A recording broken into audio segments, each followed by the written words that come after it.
I'm Dave Donaldson, welcome to Grip Tips. Today we make and use a bounce board.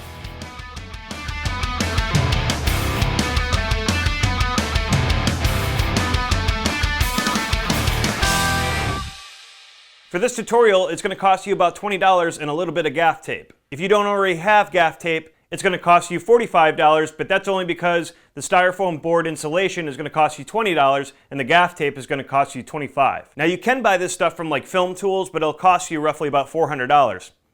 I'd rather go the Home Depot route. Now the board you're going to buy is 2 inches thick by 4 feet wide by 8 feet long. Hopefully you have a vehicle large enough to bring home the styrofoam insulation, or you will end up like me where you're driving home with this weird gangsta lean. The first thing that we want to do is cut the board in half. I will do this by measuring the longest side of the board and mark where 4 feet is. Then I will flip the board over onto the other longest side and mark where 4 feet is again. Since the board is 8 feet in length, the 4-foot mark is where we want to cut. Then we connect the marks together with paper tape to give us a guideline as to where to cut. Then cut alongside of the paper tape that has your marks closest to it, and after that, karate chop that bitch. Now we have 2 4-foot by 4-foot sections of styrofoam board. The board already comes with a reflective surface on one side, and on the other side is this green film with the manufacturer's logo. We are going to peel off the side with the manufacturer's logo, and I find that quick and aggressive pulling helps from leaving any of the film behind.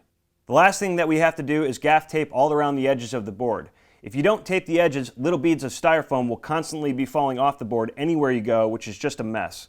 Now we still have another sheet of styrofoam board, and with this we will make a round bounce board. I did this by using paper tape again to help me find where the center of the board is by taping corner to corner using the edge of the paper tape as a guideline. Then I took a marker and marked where center was, pulled the tape off, and then stuck my screwdriver all the way through to the other side of the board. Then I took a piece of string and tied one end to the screwdriver and pulled the rest of the string to the outside edge of the board, where I then cut the string and tied that end to a marker so that I could make a circle using the tension from the string.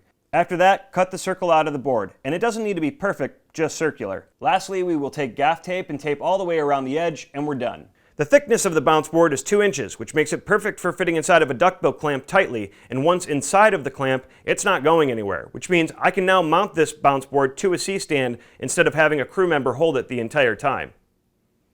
Now let's take a look at the difference between direct light and bounced light. Direct light creates these very harsh shadows and also reveals wet surfaces such as the sweat on my face. Versus when I bounce the direct light into a bounce board, the light is now diffused and wraps around my face more evenly. As you can see in this side-by-side comparison, we lose some detail of the right side of my face, and additionally, there's a harsh shadow near my nose. But if we bounce the light, we feather out the harsh shadow of my nose, and the light wraps around more evenly to reveal much more detail, such as my hair and my ear. And just as an overall look, we have a much smoother image. Now, let's talk about the main difference in a square bounce board versus a round bounce board.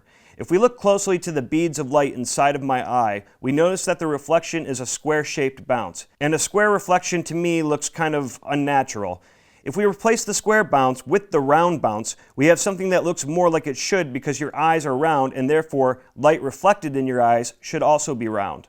And last but not least, we can flip either one of these bounce boards over to utilize its more reflective side in case we wanted to bounce natural sunlight onto a wall or anything that we want, such as I'm doing here.